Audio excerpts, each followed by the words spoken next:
What is up, everyone, and welcome back to the Hammer Survival Series. As of last episode, we were able to finally get my elytra, as you can see right there, all in its glory.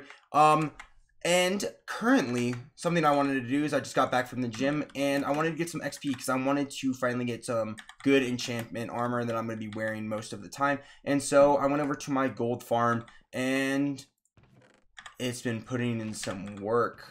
This isn't not as high as I want it to be, but it is definitely putting in a good amount of work. And let's see how much we come out with it right now. So we collected all the nuggets and we got 1, 2, 3, 4, 5, 6, 7, 8, 9, 10, 11, 12, 13, 14, 15, 16. About 16 stacks, 1 nugget. Actually, yeah, a little bit closer to 16 stacks. And we got 1 nugget. So with about an hour and a half worth of work, I'm going to say this was pretty successful. Actually, I'm going to say this was very successful. What is up, guys? I'm going to be doing something I haven't done in a while, and I'm going to go on a little bit of a mining session. As you can see with the beacon behind me, I also have an efficiency 4 pickaxe that this is going to be a lot quicker than I usually do this. So I'm going to try to clear out some area. I'm going to go on about a 2-hour mining session just to see what we can find, what we can do, and then we will get back to it once we are done with that. So wish me luck. So the mining session went pretty well. We got about 50 more diamonds, which I'm super excited about. And we got a lot more iron, which is something I really need for this next project that I want to do. Because with the smelters that you see behind me, they aren't going fast enough. And when I want to start working on bigger projects, now that we have the elytra and we can move around more, we're definitely going to need a super smelter. So that is what we're going to do right now. Let's get it. Alright, so I had to do a little bit more mining because we didn't have enough iron, I know, which is kind of a surprise, but we needed 60 hoppers and 62 mine carts with the hopper. So we went on mining again, and we definitely turned out really well. This is the extra iron we have over, and now we're at 29 blocks of diamond, which I believe counts out to about 4.5 stacks, something around there, I believe. So when it comes to a lot of the supplies we have, we're doing really good. This is all the things I'm going to really need to start physically just making the automatic smelter, other than that needs to go in there too. The design portion of it, we're going to be doing, again, another one of these cut sandstone, dark oak looks. So let's get on it right now and let's make the super smelter. Alrighty, ladies and gentlemen, the super smelter is done. This is not my own personal design. So if you want to check out how I did it, I will leave a link for the video in the description below, so go check that out if you want to build this system too. It's pretty easy, pretty compact, not very big, very bulky, which I kind of like because I'm going to make some designs around it, make it look like a building, look like it belongs in this city area. So let's take a look into it right now.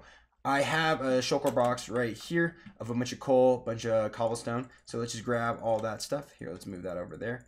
The only things I really need to do for the system to make it work is pretty basic. This over here is my fuel chest. As you can tell, it's going down pretty quickly. And then over here is my whatever I want to smelt and do whatever I want. So basically all I have to do is press this lever.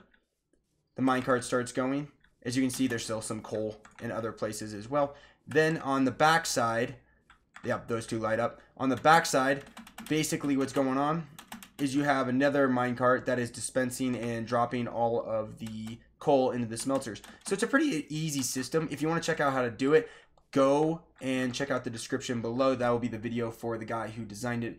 I am going to do my own design for the building. I don't want to use his design. I want to do something with my own kind of personal feel to it. So we have to go get a bunch of sand and we have to go get a bunch of dark oak wood. So let's go get it.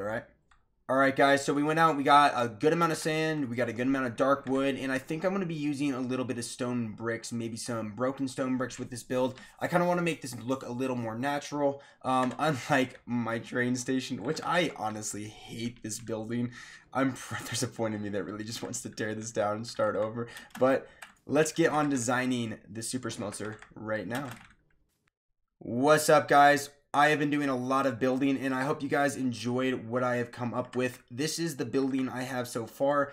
I like the design a lot. We used some stripped dark oak. We used a different roof style that I've been seeing a lot lately in a guy named Pixel Riffs builds, and I really wanted to try kind of my own little version. I don't know if this is very similar to what he does, but there's also another guy named Wells Knight who's on the Hermitcraft server that he does these type of roofs too, and I really wanted to try something different because I definitely do need to adjust, and I probably will honestly change the roofs of these buildings to something more along the lines of something like this. I'm really happy with how it's come out with so far, and I really want to add a different type of style for the roof. So those are the basics, and we're going to add a different color, as you can see, in between where it is right now, and then we'll see how it turns out. So let's get on that.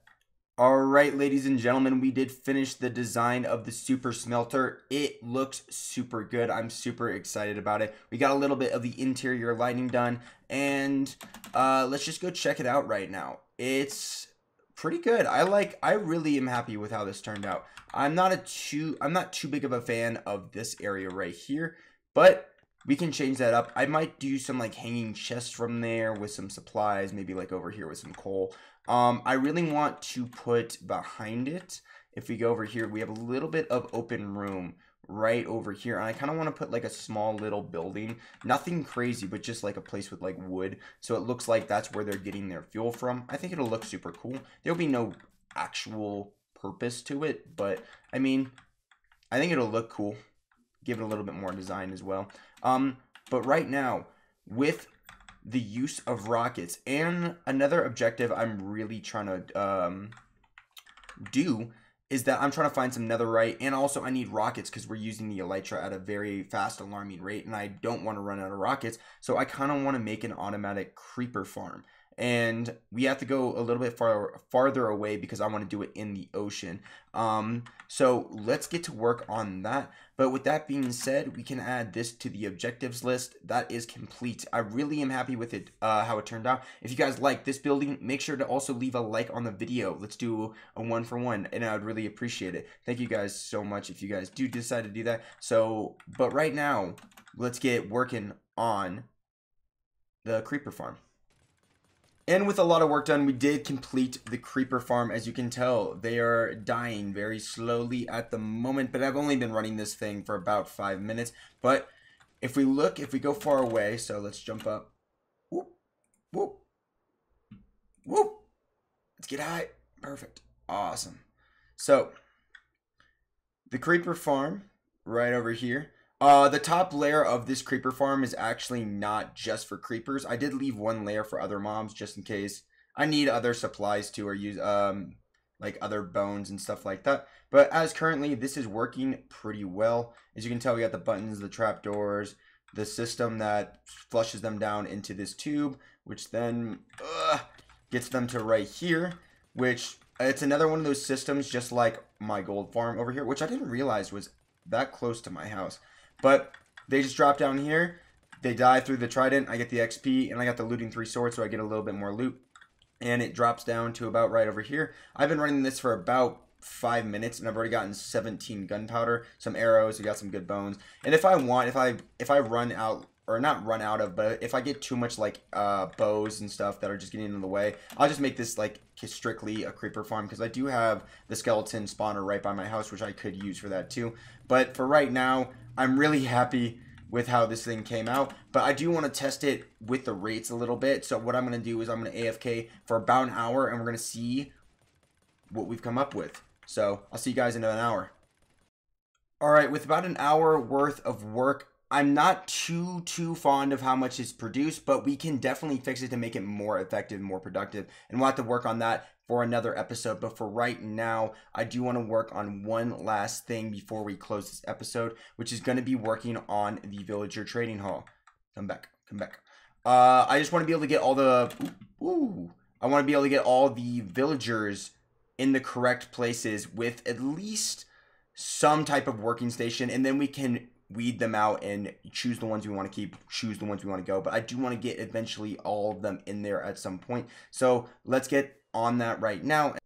Alrighty, ladies and gentlemen, we have successfully put all the villagers in their correct places and gave them all jobs, which I am super happy that this was all done. It was a lot of work because it was just a lot of transporting for them to come over here. So we are officially done. We might do a little bit more designing on another episode, but for right now, that is all we got for you guys today. We have ran out of time, and I hope you guys have enjoyed this episode as much as I have enjoyed making it, and I hope you guys have enjoyed the series as much as I have really been, or as much as I have been making it. It's kind of the same concept. I cannot speak right now. After so much building and so much work, you do definitely lose a little track of what you are trying to say. But with all that being said, thank you guys again so much for watching. If you guys enjoyed the video, make sure to drop a like for me. And if you want to catch more of the Hammer Survival series, make sure to hit that subscribe button because I'll really appreciate it. But yep, that's all I got for you guys today, and I'll catch you guys next time.